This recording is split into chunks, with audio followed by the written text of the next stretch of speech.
Assalamualaikum warahmatullahi wabarakatuh. Baik para penonton Nusantara di mana saja berada, kembali bersama kami di KR TV, Kang Rafiq TV, channel edukasi dan inspirasi. Hari ini kita akan membahas terkait dengan contoh-contoh dari ayat Safari.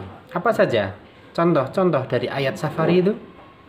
Kemarin sudah kita sampaikan bahwa contoh yang pertama terdapat pada surat Al-Maidah ayat 6, yaitu ayat yang terkait dengan yang menjelaskan tentang diperbolehkannya tayamum dan juga proses dari hal-hal yang harus dilakukan dalam wudhu. Ayatnya silakan dibuka, ayat 6 dari surat Al-Maidah. Untuk selanjutnya yang tergolong pada ayat Safari yaitu ayat Amanar Rasulu. Ayat terakhir dari surat Al-Baqarah. Amanar Rasulu bima unzila ilaihi mir rabbihi wal mu'minun. Kullun amana billahi wa malaikatihi wa kutubihi wa rusulih. La nufarriqu baina ahadim mir rusulih. Wa qalu sami'na wa ta'na ghufranaka rabbana wa ilaikal masir. Kemudian la yukallifullahu nafsan illa wus'aha laha ma kasabat wa 'alaiha maktasabat. Rabbana la tu'akhidna in nasina aw akhtana. Rabbana wa la tahmil 'alaina isran kama hamaltahu 'alal ladzina min qablina. Rabbana wa la tuhammilna ma la taqata lana bih. Wa'fu 'anna waghfir lana warhamna fansurna dan seterusnya. Jadi dua ayat terakhir dari surat Al-Baqarah itu termasuk contoh dari surat As-Safari. Ketika Kanjeng Nabi Muhammad SAW melakukan perjalanan, dalam sebuah perjalanan kemudian diturunkan ayat atau surat, itu namanya surat atau ayat yang tergolong pada As-Safari. Nah, contohnya seperti tadi. Ada ayat tayamum, ada ayat wudhu, kemudian ayat terakhir dari surat Al-Baqarah yaitu Amanar Rasulu sampai fansurna 'alal qaumil kafirin. Para penonton Nusantara di mana saja berada. Nah, kemudian ada satu ayat juga di mana ayat tersebut menjelaskan tentang terbunuhnya, syahidnya paman Kanjeng Nabi Muhammad SAW yaitu Sayyidina Hamzah. Ayat apa itu? Ada sebuah ayat yang berbunyi in aqabtum fa'aqibu bimisli ma uqibtum. Nah, ini terjadi ketika Kanjeng Nabi itu diturunkan ayat tersebut ketika setelah perang Uhud. Kanjeng Nabi mengikuti perang Uhud, kemudian beliau kalah.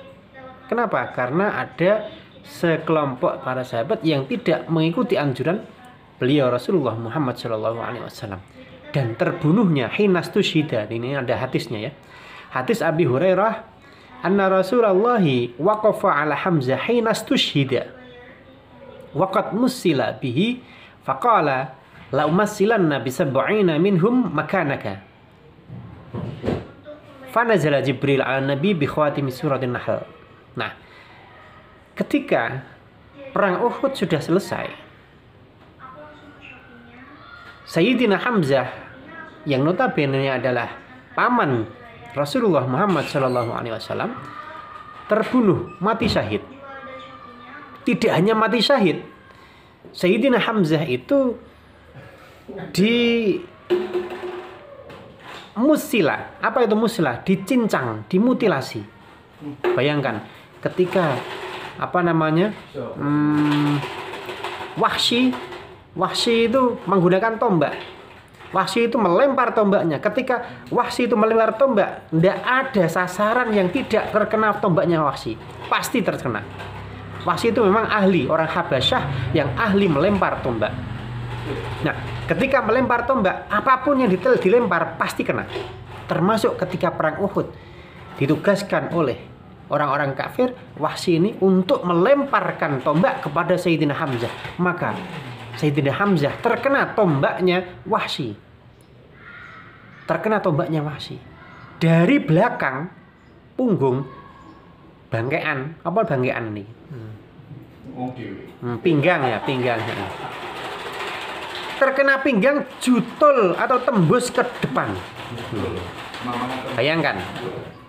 Tombaknya tembus dari belakang ke depan. Ini Masya Allah. Sehingga terus ketika sudah terkena Sayyidina Hamzah itu terkena tombaknya, beliau mati syahid. Tidak hanya mati syahid, kemudian apa? Diambil hatinya, jantungnya diambil, dikunyah-kunyah. Nah ini. Jadi Kanjeng Sayyidina Hamzah. Sayyidina Hamzah itu dibelah dadanya, dimutilasi.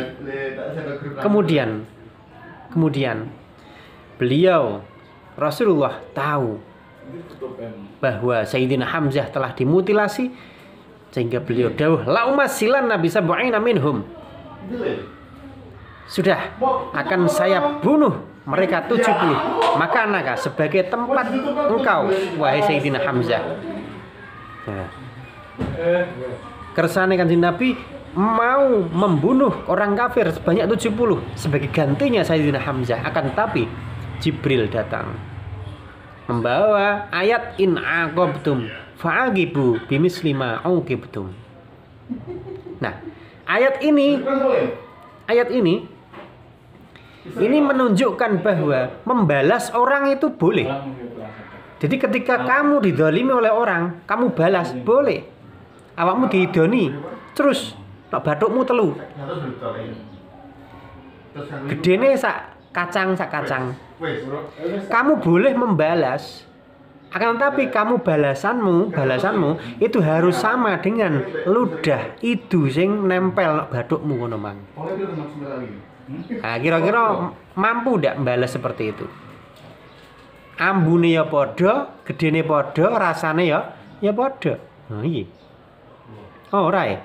Biasane nek di idoni terus karo koncone, balesnya ora itu, langsung kuak gitu. Itu yang tidak boleh. Kenapa? Karena melanggar dari ayat in aqabtum fa'aqibu bimisli ma uqibtum. Nah, ini. Jadi ingat ya, membalas itu boleh, akan tapi harus sama balasannya. Kalau tidak sama, berarti besok kamu akan dihisap oleh Allah. Ini harus sama. Bisa enggak? Iya, enggak bisa. Lah kalau enggak bisa ya enggak usah dibalas. Wes ora usah dibalas, biar Allah yang membalas. Itu. In aqabtum fa'aqibu bimisli ma uqibtum. Yang terakhir, ada ayat terakhir di surat Al-Maidah yang turun, yaitu al-yauma akmaltu lakum dinakum. Contoh ayat terakhir yang termasuk surat As-Safari. Atau ayat As-Safari, yaitu al-yauma akmaltu lakum dinakum wa atmamtu alaikum ni'mati wa raditu lakumul Islam madina. Itu ada pada surat Al-Maidah. Ini termasuk ayat yang termasuk Safari. Ayat ini membahas terkait dengan makanan. Maksudnya makanan itu begini. Al-yawma akmaltu lakum dinakum wa atmamtu alaikum. Ayat ini membahas terkait dengan bukan makanan sih. Kesempurnaan atau selesainya misi Kanjeng Nabi Muhammad SAW membawa risalah. Al-yawma akmaltu lakum dinakum wa atmamtu alaikum ni'mati wa raditu lakumul Islam madina. Jadi ketika Rasulullah setelah menyampaikan ayat ini, semua bangga, semua bahagia. Kenapa? Karena sudah puncaknya Islam, sudah selesainya misi Rasulullah Muhammad SAW. Akan tetapi ada satu sahabat yang menangis sesenggukan. Kenapa menangis sesenggukan di pojok? Kenapa? Karena sahabat tersebut itu merasa bahwa sebentar lagi Rasulullah Muhammad SAW itu akan meninggalkan kita semua. Kenapa? Karena tugas beliau di dunia sudah selesai. Maka ketika tugas sudah selesai, beliau akan meninggalkan kita semua. Akhirnya semua sahabat yang ketika itu gembira mendadak menangis semua, terseduh-seduh. Kenapa? Karena mengingat bahwa Rasulullah Muhammad SAW sebentar lagi akan berangkat menemui Allah Subhanahu wa Ta'ala, akan meninggalkan kita di dunia ini.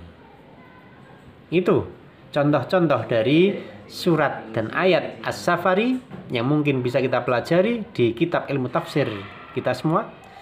Jangan lupa belajar, tetap semangat, sukses untuk semuanya ya. Tetap pantau di channel kami, tonton sampai selesai. Jangan lupa like dan subscribe. Salam edukasi dan inspirasi serta informasi. Wassalamualaikum warahmatullahi wabarakatuh.